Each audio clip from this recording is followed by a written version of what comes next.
નમસ્કાર વિદ્યાર્થી મિત્રો, સ્વાગત છે આપનું મારી ચેનલ એચએસ ટ્યુટોરિયલમાં। આજે આપણે સ્વાધ્યાય 5.2 ના આગળના દાખલાઓની આજના વિડીયોમાં દાખલા નંબર 10 થી આગળના જે દાખલા છે એની અમુક ચર્ચા કરીશું। આશા કરું છું કે મારા દ્વારા જે પણ વિડીયોઝ મૂકવામાં આવ્યા છે એ તમને ઘરે બેઠા બેઠા ગણિત શીખવામાં ખૂબ જ મદદરૂપ સાબિત થતા હશે। તો જેટલા પણ મિત્રો વિડીયોને જોઈ રહ્યા હોય એ વિડીયોને લાઈક કરી ચેનલને સબસ્ક્રાઇબ કરવાની બાકી હોય તો સબસ્ક્રાઇબ કરી લેજો। તેમજ તમારી કોમેન્ટ્સ ખાસ આપવાનું ભૂલતા નહીં। દરેક મિત્રો જે પણ વિડીયો જોઈ રહ્યા હોય તમારી કોમેન્ટ જરૂરથી આપજો। વિડીયો તમને કેવો લાગે છે, કોઈ અન્ય માહિતી જોઈતી હોય તો એ પણ કોમેન્ટની અંદર જરૂરથી જણાવજો। અને એ સિવાય આપને જણાવવાનું કે મારા દરેક વિડીયોના ડિસ્ક્રિપ્શનની અંદર મારા વોટ્સએપ ચેનલની લિંક પણ આપેલી હોય છે। તો એ વોટ્સએપ ચેનલની અંદર પણ તમે એની મદદથી જોડાઈ શકો છો, જેથી કરી તમને નાની મોટી જે અપડેટ્સ ત્યાં આપવામાં આવતી હોય છે તો એ પણ તમને ચોક્કસપણે મળતી રહે। શરૂ કરીએ આજનો વિડીયો। સ્વાધ્યાય 5.2 દાખલા નંબર 10। શું કહ્યું કે કોઈ સમાંતર શ્રેણીમાં 17મું પદ 10મા પદ કરતા 7 વધુ છે, તેનો સામાન્ય તફાવત શોધો। હવે આવી રકમો વિદ્યાર્થીઓ વાંચે એટલે પહેલાથી ગૂંચવણમાં આવી જાય કે ભાઈ આ તો નથી કઈ કોઈ પદની વાત કરી, ભાઈ આ પદ આટલું છે, આ પદ આટલું છે, તો સમીકરણ કઈ રીતે બનાવીશું, ઉકેલ કઈ રીતે શોધીશું। પણ મિત્રો કઈ જ કરવાનું નથી, કોઈ કન્ફ્યુઝનમાં રહેવાનું નથી। સૌથી પહેલા તમારે શાંતિથી રકમ વાંચવાની, રકમ વાંચ્યા પછી જોઈ લેવાનું કે ભાઈ અહીંયા જે કહ્યું છે એ પ્રમાણે તમારે એ જ કન્ડિશનનો ઉપયોગ કરી, જે કન્ડિશન આપી હોય એ જ કન્ડિશનનો ઉપયોગ કરીને તમારે સમીકરણ બનાવવાનો પ્રયત્ન કરવાનો, બરાબર। જેમ કે જો અહીંયા શું કહ્યું છે, 17મું પદ એ 10મા પદ કરતા 7 વધુ છે, તો આપણે એનો જ ઉપયોગ કરીશું। એના આધારે સમીકરણ બનાવવાનું ટ્રાય કરીએ તો અહીંયા લખીશું 17મું પદ બરાબર કેટલું છે, 10મું પદ વત્તા 7। તો આપણને અહીંયા એ જ કહે છે કે 17મું પદ એ 10મા પદ કરતા 7 વધુ છે, તો આપણે એનો જ ઉપયોગ કરીશું। 17મું પદ બરાબર 10મું પદ વત્તા 7 એટલે કે 10મા પદ કરતા કેટલું વધુ છે, 7 વધુ છે।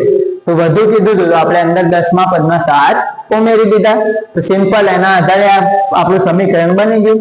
હવે સાદરૂપ આપીએ તો 17મા પદ માટે સમાંતર શ્રેણીનું વ્યાપક સ્વરૂપ શું લખાશે, તો હવે તમને બધાને ખ્યાલ જ છે 17મા પદ માટે શું લખાય, a વત્તા 16d બરાબર 10મા પદ માટે શું લખાય, તો a વત્તા 9d બરાબર વત્તા 7।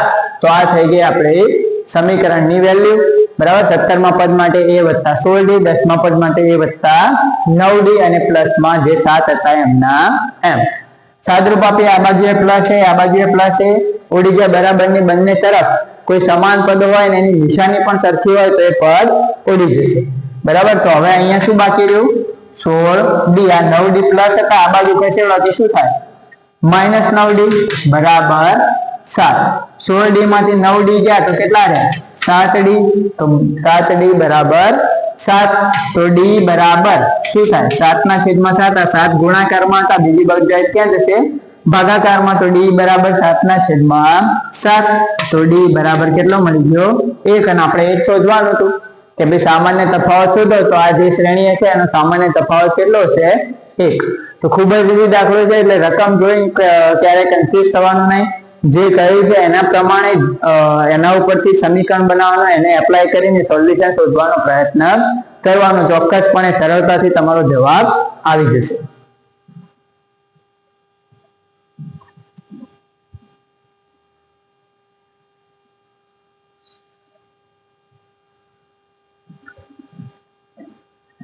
હવે વાત કરીએ વિદ્યાર્થી મિત્રો આગળના દાખલા એટલે દાખલા નંબર 11।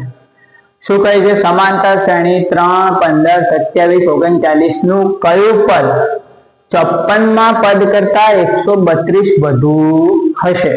તો શોધવાનું શું છે, જુઓ અહીંયા શું કહે છે, કયું પદ મતલબ પદની સંખ્યા શોધવાની છે, કયા નંબરનું પદ, આ શ્રેણીનું કયા નંબરનું પદ એવું હશે કે જે 54મા પદ કરતા 132 વધુ હોય, બરાબર।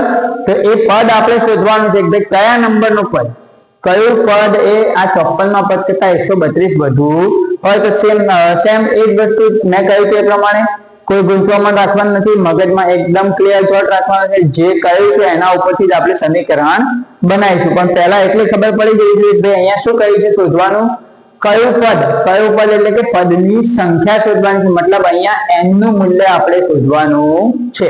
આ બાબત તમારે ધ્યાનમાં રાખવાની. હવે સમીકરણ બનાવીએ તો શું કહ્યું છે, કયું પદ એટલે કયું પદ છે આપણને ખબર નથી, તો આપણે લખીએ કે ધારો કે n મું પદ, તો આપણે લખીએ n મું પદ બરાબર કેટલું, 54 મું પદ વત્તા 132. શેના ઉપરથી બનાવ્યા, જે કન્ડિશન આપી હતી એના જ ઉપરથી.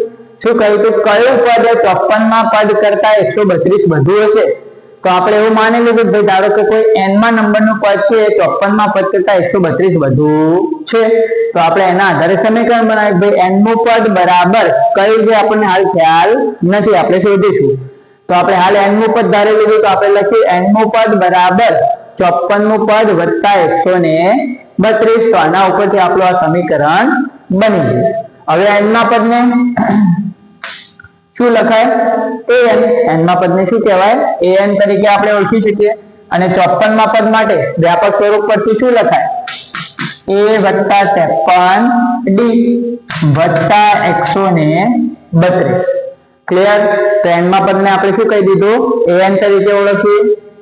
54 મું પદ a વત્તા 53d વ્યાપક સ્વરૂપ પરથી અને વત્તા 132. હવે an ના જગ્યાએ સૂત્ર મૂકીએ શું થાય, a પ્લસ n માઇનસ 1 ગુણ્યા d બરાબર. an નું સૂત્ર મૂકી દીધું બરાબર અહીંયા a વત્તા 53d વત્તા 132.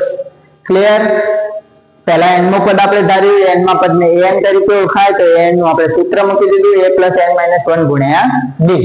હવે શ્રેણી એક જ છે એટલે બંનેના પ્રથમ પદ સમાન, એટલે પ્લસ a બંને બાદથી જતા રહ્યા. હવે શું બાકી રહ્યું, તો અહીંયા n અને d, અહીંયા શું બાકી રહ્યું, n માઇનસ 1 ગુણ્યા d, અને અહીંયા શું બાકી રહ્યું, 53d. તો જો d આપણે જે છે એ d ને અંદર ગુણી દઈએ તો અહીંયા શું થશે, nd માઇનસ d બરાબર 53d વત્તા 132. ક્લિયર.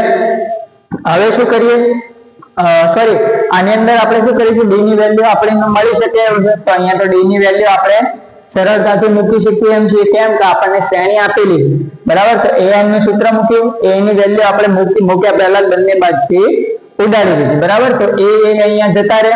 હવે પહેલા ગુણાકાર કર્યા પહેલા d ની વેલ્યુ મૂકી દઈએ, કેમ કે આપણને શ્રેણી આપી છે. તો d ની વેલ્યુ કેટલી થાય, 15 માંથી 3 ગયા તો કેટલા રહ્યા, d માટે શું કરવાનું, બીજા પદમાંથી પહેલું પદ બાદ કરવાનું. તો 15 માઇનસ 3 એટલે કેટલા રહ્યા, 12. તો અહીંયા આપણે લખીશું n માઇનસ 1. કેમ, n ની કિંમત ક્યાં છે, નથી, એ આપણે શોધવાની છે કે ભાઈ કયા નંબરનું પદ એ 54 માં પદ કરતા 132 વધુ છે, એટલે n શોધવાના. તો અહીંયા n ની વેલ્યુ નહીં મુકાય, n માઇનસ 1 એમના એમ. d કેટલા મળે આપણને, 12. તો d ની વેલ્યુ મૂકી દીધી બરાબર. અહીંયા 53d એટલે 53 ગુણ્યા 12 વત્તા 132. તો જે બાકી બચેલું સમીકરણ હતું, બચેલા સમીકરણમાં આપણે શું કર્યું, d ની કિંમત મૂકી દીધી બરાબર. કેમ કે અહીંયા ગુણ્યા પછી મૂકી, એના કરતા પહેલાથી જ આપણે d ની કિંમત મૂકી દઈએ તો એ સિમ્પલ રહેશે. હવે ગુણાકાર કરીએ તો 12 ગુણ્યા n એટલે કેટલા થયા, 12n માઇનસ 12 એકા 12 બરાબર. અહીંયા 53 ગુણ્યા 12 કરો તો 530 અને 50 50 100 106 એટલે કેટલા થઈ જશે, આ લગભગ તમારા થઈ જશે 530 વત્તા 106 એટલે 6 3 અને 6 636. તમારી સાઈડમાં એવું હોય તો ગુણાકાર કરી લેવાનો. આ થઈ ગયા 636 વત્તા 132. તો અહીંયા રહ્યા 12n, આ 12 પણ પેલી બાજુ ખસેડી દઈએ તો શું થાય, 636 વત્તા આ બંનેનો સરવાળો કરી લો તો 636 વત્તા 132. તો 6 ને 2 8, 3 ને 3 6, 6 ને 1 7. તો આ કેટલા થઈ ગયા, 768. વળી પાછા -12 આ બાજુ આવશે તો શું થઈ જશે, +12 બરાબર. તો આપણે શું કર્યું, પહેલા 53 ગુણ્યા 12 કર્યા, 636, એમાં 132 ઉમેરી દીધા તો ટોટલ કેટલું થયું, 768. અને આ -12 હતા એને બરાબરની બીજી તરફ ખસેડ્યા તો એ શું થઈ ગયા, +12. હવે સાદુરૂપ આપીએ તો 12n બરાબર 768 વત્તા 12 એટલે કેટલા થયા 780. તો અહીંયા 12n બરાબર 780. તો n બરાબર 780 ના છેદમાં 12. 12 ગુણાકારમાં હતા, બીજી બાજુ જાય ક્યાં જશે? ભાગાકારમાં. હવે ભાગાકાર કરી લઈએ. 780 ભાગ્યા 12. તો પહેલો ભાગ ચાલશે 12 × 60 12 × 72 બરાબર. તો પહેલો ભાગ 12 ગુણ્યા 6 72 ચાલે. અહીંયા કેટલા બચ્યા 6 અને 0. તો 12 × 60 0 0. કેટલો આવ્યો જવાબ? 65. તો n બરાબર 65. તો આપણે લખી દેવાનું ભાઈ આ શ્રેણીનું 65મું પદ એ 54માં પદ કરતા 132 વધુ હોય, કેમ કે n એટલે શું? પદની સંખ્યા. તો આપણે લખી દેવાનું ભાઈ અહીંયા 65મા નંબરનું જે પદ છે એ 54માં પદ કરતા 132 વધુ હોય. તો આ થઈ ગયો આપણો જવાબ. દાખલો ખૂબ જ સિમ્પલ છે મિત્રો. થોડું ખાલી ધ્યાન રાખવાનું છે કે આ જે કહ્યું છે એના આધારે આ પ્રમાણે સમીકરણ બનાવી દેવાનું. અંદર સૂત્ર મૂકી દીધું, કિંમતો મૂકીને જે ઉઠતું તે ઉડાડી પછી કિંમત મૂકીને સાદુરૂપ આપ્યું તો તમને સરળતાથી એની કિંમત મળી જાય. તો ફરી એકવાર ના ચલાવ્યો તો વિડીયો ચલાવીને ફરી એકવાર જોઈ લેજો, એટલે તમારા મગજમાં દાખલો સારી રીતે બેસી જશે અને સાથે જાતે ગણવાનો પ્રયત્ન પણ કરજો.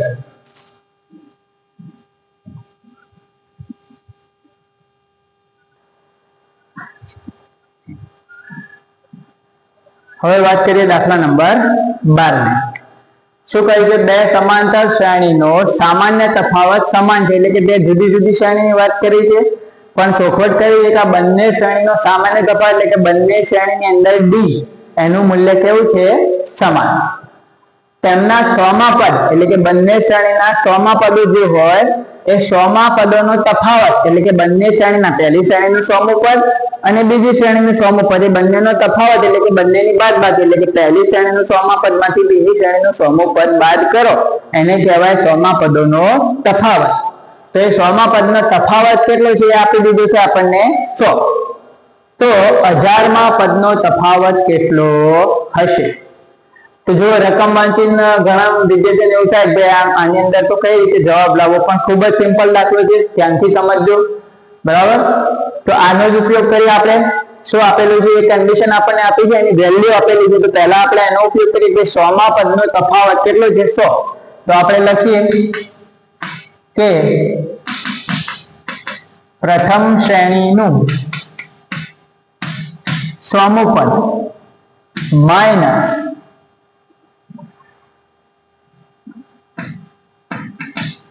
બીજી શ્રેણીનું 100મું પદ બરાબર 100.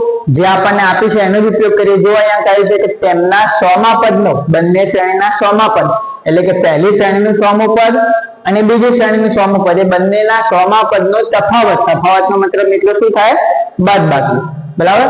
એટલે કે પહેલી શ્રેણીનું 100મું પદ માઇનસ બીજી શ્રેણીનું 100મું પદ એટલે કે બંને શ્રેણીના 100મા પદનો તફાવત કેટલો આપેલો છે? 100. તો એના બરાબર મેં શું લખી લીધું? 100. હવે વ્યાપક સ્વરૂપ પ્રમાણે આપણે જે સ્વરૂપ લખવા જઈએ તો પહેલી શ્રેણીનું 100મું પદ, તો 100મા પદને શું લખાય? a વત્તા 99d લખી શકાય? લખી શકાય. 100મા પદ પહેલી શ્રેણીનું 100મું પદ છે તો એને શું લખાય? a વત્તા 99d. શેના આધારે? સમાંતર શ્રેણીના વ્યાપક સ્વરૂપના આધારે. માઇનસ, તો માઇનસ હવે બીજી શ્રેણીનું 100મું પદ, તો એના માટે પણ લખાય તો a વત્તા 99d બરાબર. પણ બંને શ્રેણીઓ અલગ છે એટલા માટે બંને શ્રેણીના પ્રથમ પદ સમાન હશે કે નહીં એવું આપણે કહી શકીએ નહીં. એટલે આના માટે હું શું યુઝ કરીશ? કેપિટલ A વત્તા 99d બરાબર. મેં જો અહીંયા શું કર્યું? આનું પણ 100મું પદ એટલે a વત્તા 99d થાય, આનું પણ 100મું પદ એટલે a વત્તા 99d જ લખવું પડે. પણ એમાં મેં એ અલગ રાખે છે. કેમ કે બંને શ્રેણીઓ જુદી જુદી છે, બે સમાંતર શ્રેણી છે. એટલે પહેલી શ્રેણીનું પ્રથમ પદ ને બીજી શ્રેણીનું પ્રથમ પદ કેવા હશે? અલગ અલગ હશે. એટલા માટે આને મેં કેપિટલ A તરીકે ઓળખાય. વળી પાછો પ્રશ્ન થાય કે સાહેબ ડી તો તમે એમના એમ રાખે, ડી ને કેપિટલ કેમ નહીં કર્યો? તો એટલા માટે કંઈ ચોખવટ કરી લેજો. બે સમાંતર શ્રેણીનો સામાન્ય તફાવત કેવો છે? સમાન. એટલે કે બંને શ્રેણીની અંદર ડી નું મૂલ્ય સમાન છે એટલે ડી આપણે ડી ની નિશાની બદલી નથી, ડી બંનેમાં સેમ જ રાખી બરાબર. બરાબર 100.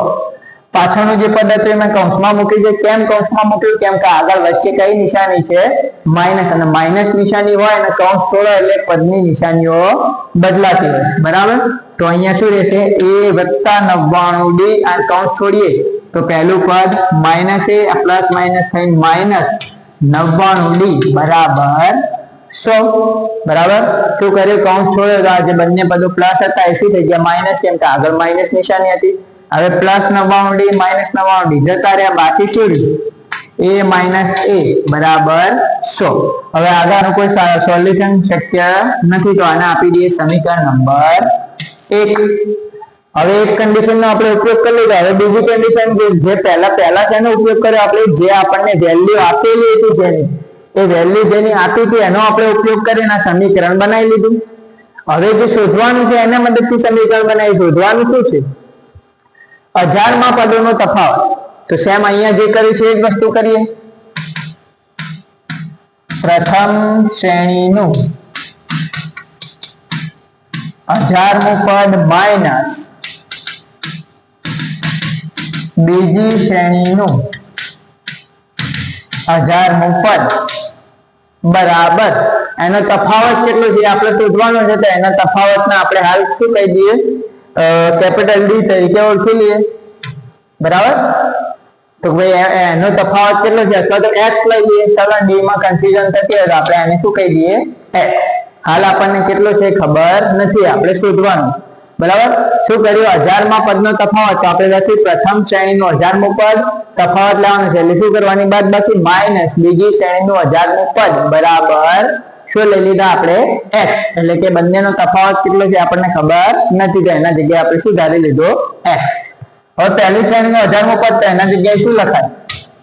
a + 999d, એક d ઓછો. બરાબર, વ્યાપક સ્વરૂપ પ્રમાણે માઇનસ બીજી શ્રેણીનું 1000મું પદ a + 999d બરાબર x. બરાબર, ત્યાં પણ શ્રેણી બંને શ્રેણીના પ્રથમ પદ અલગ હશે. શ્રેણી હજી એક છે, આપણે બદલી નથી, તો આ એકને સ્મોલ a એકને કેપિટલ a કીધો. વળી પાછો બંનેમાં સામાન્ય તફાવત સમાન છે એટલે d ની નિશાની આપણે બદલી નથી, d એમના એમ જ રાખે. હવે સાદુરૂપ આપી દઈએ. હવે તમને ખ્યાલ આવી ગયો છે શું કરવાનું? 999d minus a minus 999d બરાબર x. કૌંસ છૂટે એટલે આ બંને શું થઈ ગયા? Minus. Plus 999d minus 999d જતા રહે તો અહીંયા બાકી શું રહ્યું? a - a બરાબર x. અને જો a - a ની વેલ્યુ છે આપણા જોડે કેટલી? 100. તો અહીંયા લખવાનું a - a ના જગ્યાએ શું લખી શકાય? 100. a - a ના જગ્યાએ વેલ્યુ મુકાય કેમ કે સમીકરણ 1 માં આપણા જોડે વેલ્યુ છે, તો આના જગ્યાએ કેટલા લખ્યા? 100. તો x બરાબર કેટલો મળી ગયો? 100. અહીંયા કારણ આપવાનું 100 ક્યાંથી મૂક્યા આપણે? સમીકરણ 1 પરથી. a - a ની વેલ્યુ સમીકરણ 1 પરથી આપણે કેટલે લખીએ? 100. તો મતલબ લખી દેવાનું કે ભાઈ આપેલ શ્રેણીના 1000 માં પદોનો તફાવત કેટલો થાય? 100 થાય. બરાબર, તો 100 માં પદોનો તફાવત આપણને 100 આપેલો છે, આપણે સાદુરૂપ આપીને સાબિત કરી કે ભાઈ 1000 માં પદોનો તફાવત પણ આ શ્રેણીનો કેટલો મળે છે? 100. તો આ થઈ ગયો આપણો જવાબ કે ભાઈ આપેલી શ્રેણીના 1000 માં પદોનો તફાવત કેટલો થાય છે? 100 થાય છે. તો ખૂબ જ ઇઝી દાખલો છે. પહેલી કન્ડિશનનો ઉપયોગ કરીને સમીકરણ બનાવી લીધું.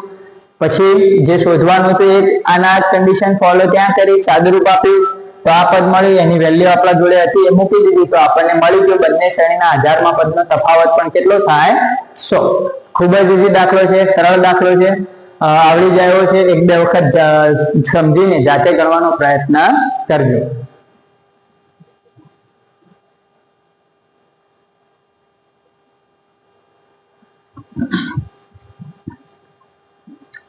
હવે આગળ વાત કરીએ દાખલા નંબર 13 ની. થોડો ડિફરન્ટ દાખલો છે પણ સમજી લેજો, સરળતાથી ફાવી જાય છે. શું કહે છે? 3 અંકની કેટલી સંખ્યાઓ 7 વડે વિભાજ્ય હોય, એટલે કે એવી 3 અંકની આપણને કુલ કેટલી સંખ્યાઓ મળી શકે કે જે 7 વડે વિભાજ્ય એટલે કે 7 ના ઘડિયામાં આવતી હોય. ખ્યાલ આવી ગયો મિત્રો? તો આ 7 વડે વિભાજ્ય એવી 3 અંકની સંખ્યાઓ, મતલબ પહેલું આ દાખલામાં આપણે શું કરવાનું છે?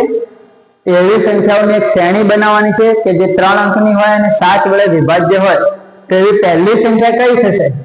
તો આપણે 7 નો ઘડિયો બોલતા બોલતા જાઓ તો સૌથી પહેલી સંખ્યા કઈ આવશે 3 અંકની 14 × 7 = 98 2 અંકની થઈ જાય પછી 15 × 105 તો પહેલી સંખ્યા કઈ આવશે 105 3 અંકની પહેલી સંખ્યા કેમ કે આપણે કેવી સંખ્યાઓ ધ્યાનમાં લેવાની છે 7 વડે વિભાજ્ય એવી ખરી પણ કેટલી ફક્ત ને ફક્ત 3 અંકની 3 અંકથી નાની પણ નહીં 3 અંકથી મોટી પણ નહીં તો 3 અંકની એવી પહેલી સંખ્યા કઈ જે 7 વડે વિભાજ્ય હોય તો 7 નો ઘડિયો બોલતા જાવ તો 15 × 7 105 તો પહેલી સંખ્યા કઈ આવશે 105 કે જે 7 વડે વિભાજ્ય હોય બીજી કઈ આમાં 7 ઉમેરી દો તો કેટલી થાય 112 પછી બધી સંખ્યાઓ લખવાની જરૂર નથી પછી પહેલી બે સંખ્યાઓ લખી લેવાની આ પ્રકારનો જે પણ દાખલો પૂછાય એમાં તમારે શ્રેણી બનાવવાની હોય તો શ્રેણીની અંદર શું કરવાનું પહેલી બે સંખ્યાઓ તમારે લખી લેવાની ત્યારબાદ સીધી છેલ્લી સંખ્યા એટલે શ્રેણીમાં છેલ્લી કઈ સંખ્યા આવશે એ જોવાનું તો એના માટે શું કરવાનું છે જુઓ 7 વડે વિભાજ્ય એવી સંખ્યા જોવાની છે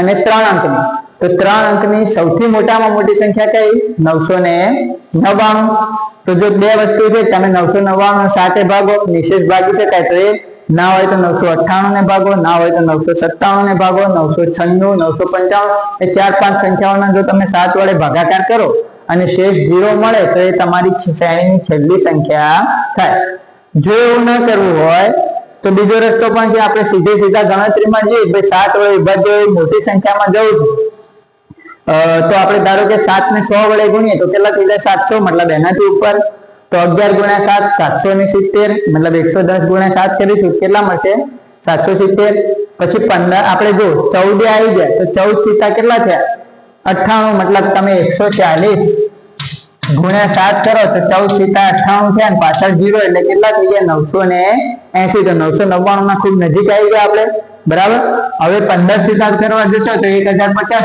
કેમ કે 15 × 7 કેટલા થાય 105 ને પાછળ 0 લગાવો તો 1050 તો એ મોટી થઈ ગઈ મતલબ 140 થી થોડું ઉપર જવું પડશે તો 140 × 7 કર્યા તો આપણને કેટલા મળે 980 હવે નજીક આવી ગયા છે તો એમાં જુઓ 7 ઉમેરો તો કેટલા છે 987 બરાબર 80 ને 7 કેટલા થઈ ગયા 87 એમાં 7 ઉમેરો તો કેટલા થઈ ગયા 994 બરાબર હજુ એમાં 7 ઉમેરો તો કેટલા થઈ જશે સીધા 1001 તો આપણે તો કેવી સંખ્યા લેવાની છે ફક્ત 3 અંકની મતલબ 3 અંકની સૌથી મોટામાં મોટી સંખ્યા જે 7 વડે વિભાજ્ય હોય કઈ હશે 994 બરાબર તો આ રીતે ખૂબ જ ઇઝીલી બધા ભાગાકાર ના કરવા હોય તમે નજીકની સંખ્યા પકડીને સંખ્યા મેળવી શકો છો જેમ કે મેં અહીંયા જોયું કે 14 × 98 એટલે 140 × 7 કરીએ તો 980 મળે પછી 999 ના નજીક આવી ગયા આપણે તો અહીંયા જોયું 7 ઉમેર્યા 987 એમાં 7 ઉમેર્યા તો કેટલા થયા 994 અને તમે 994 7 વડે ભાગજો શેષ કેટલી આવશે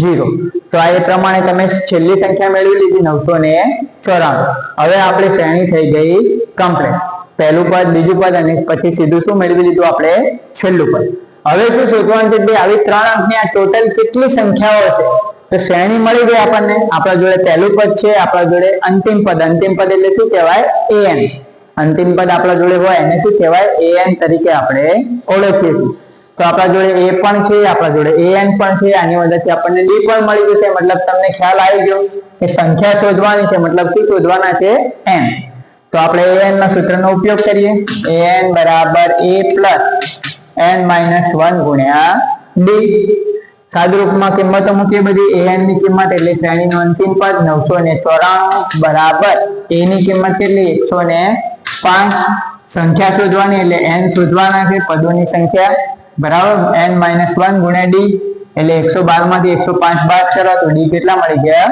7 સાદુરૂપ આપીએ તો 994 માઇનસ 105 બરાબર n માઇનસ 1 ગુણ્યા 7 994 માંથી 105 ની બાદ બાકી કરી લો તો 994 માઇનસ 105 અહીંયા 8 અહીંયા 10 5 ને 4 9 8 અહીંયા સીધા 9 માંથી 1 ગયો તો 8 તો અહીંયા કેટલા રહ્યા 889 બરાબર n માઇનસ 1 ગુણ્યામાં 7 આ 7 ગુણાકારમાં છે બીજી બાજુ લઈ જાવ ત્યાં જશે ભાગાકારમાં તો અહીંયા 889 ભાગ્યા 7 બરાબર n માઇનસ 1 હવે ભાગાકાર કરી લો તો ભાગાકાર કરીએ આપણે 889 ભાગ્યા 7 તો પહેલો ભાગ ચલાવીએ 7 × 7 8 7 2 14 અહીંયા કેટલા રહ્યા 4 અને 49 તો 70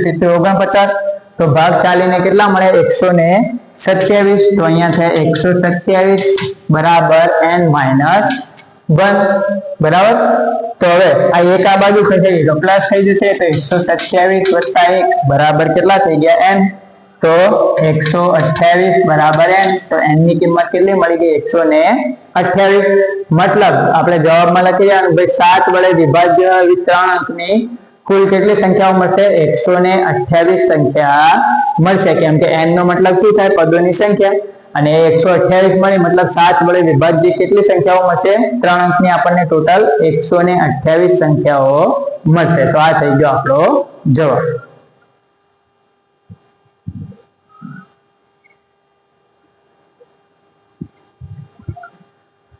હવે વાત કરીએ દાખલા નંબર 14 શું કહે છે સેમ દાખલા નંબર 13 જેવો છે એવો છે થોડો અલગ છે કહે છે 10 અને 250 વચ્ચે 4 ના કેટલા ગુણિત હશે મતલબ આગળના દાખલામાં જેમ કહ્યું કે 3 અંકની સંખ્યાઓ 2 અંકની સંખ્યા એવું કઈ નથી કહ્યું શું કહે છે 10 અને 250 ની વચ્ચે હોય એવી કેટલી સંખ્યાઓ 4 ના ગુણિત હશે ગુણિત મતલબ 4 વડે વિભાજ્ય હોય એવી સંખ્યાઓ ગુણિત નો અર્થ શું થાય એવી સંખ્યાઓ જે 4 ના ઘડિયામાં આવતી હોય એટલે કે 4 વડે વિભાજ્ય હોય બરાબર। તો હવે આપણે 4 વડે વિભાજ્ય એવી સંખ્યાઓની શ્રેણી બનાવવાની છે પણ 2 અંકની 3 અંકની એવું નથી કહ્યું શું કહ્યું છે સંખ્યાઓ ક્યાં હોવી જોઈએ 10 થી લઈને 250 વચ્ચે હોવી જોઈએ તો પહેલી 4 એકા 4 નહીં લેવાની 4 દુ 8 નહીં 4 તરી 12 તો પહેલી સંખ્યા 10 અને 250 વચ્ચે હોય અને 4 વડે વિભાજ્ય એવી થાય 12 પછી બીજી કઈ હશે 12 ને 4 16 તો આપણે જે વાત કરી તે પ્રમાણે કે આ પ્રકારના દાખલાઓમાં શ્રેણી બનાવવાની હોય તો પહેલી બે સંખ્યાઓ મેળવી લો પછી સીધી છેલ્લી સંખ્યા કેમ કે આપણા દાખલા ગણવા માટે એટલું ઇનફ છે તો હવે છેલ્લી સંખ્યા મેળવવી તો છેલ્લી 250 થી નજીક હોવી જોઈએ તો હવે 4 ના ઘડિયામાં જાઓ તો આપણે કરીએ 10 ચોક 40 20 ચોક 80 એ રીતના કરતા કરતા જાઓ તો 5 ચોક 20 એટલે 50 ગુણ્યા 4 કરીએ તો 200 મળશે બરાબર 60 ગુણ્યા 4 કરીએ તો 6 ચોક 24 240 મળશે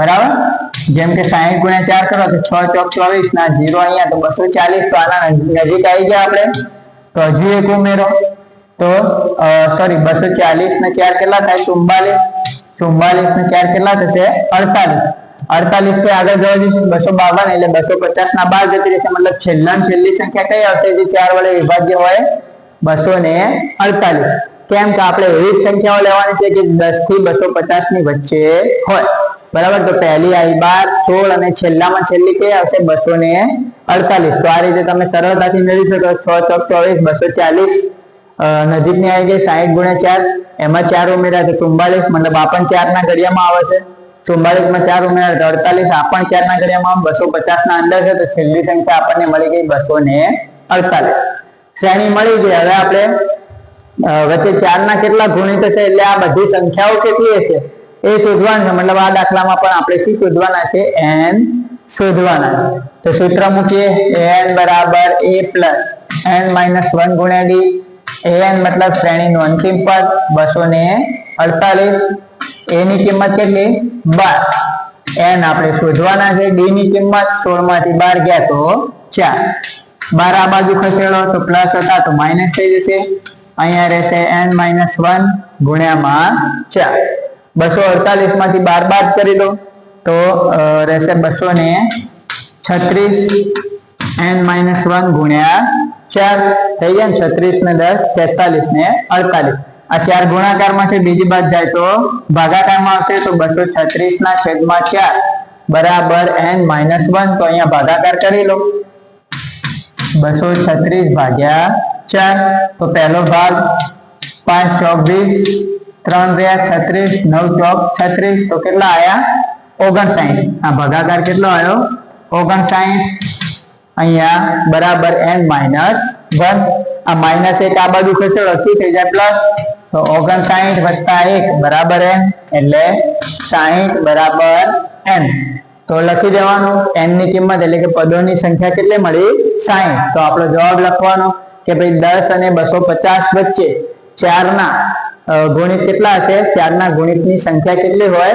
60 હોય. એટલે કે આ બંને વચ્ચે આવતી હોય એવી 4 વડે વિભાજ્ય સંખ્યાઓ કેટલી હોય? 60 સંખ્યાઓ મળશે. તો આ થઈ ગયો આપણો જવાબ. આશા કરું છું કે આજના વિડીયોમાં જે પણ દાખલા સમજાવવામાં આવ્યો છે આપને સારી રીતે સમજ આવી ગયા છે. કોઈ વિદ્યાર્થીને સમજવામાં તકલીફ પડી હોય તો ફરીથી એકવાર વિડીયો ચલાવીને એકવાર જોઈ લેજો. વિડીયો સમજીને દાખલો સમજીને પછી એ દાખલા વિડીયોને પોઝ કરી જાતે ગણવાનો પ્રયત્ન કરજો, જાતે સમજીને સોલ્વ કરવાનો ટ્રાય કરજો. ભૂલ પડે તો ફરી એકવાર વિડીયો જોઈ ફરી સમજી ફરી જાતે ગણવાનો પ્રયત્ન કરજો. આ રીતે તમે જેટલી વધુ પ્રેક્ટિસ કરશો એટલું સારી રીતે તમે ગણિત તમને આવડી શકશે અને તમે સારા માર્ક્સ સ્કોર કરી શકશો. ફરી મળીશું એક નવા વિડીયોમાં નવા ટોપિક સાથે. ત્યાં સુધી જય હિન્દ, જય ભારત.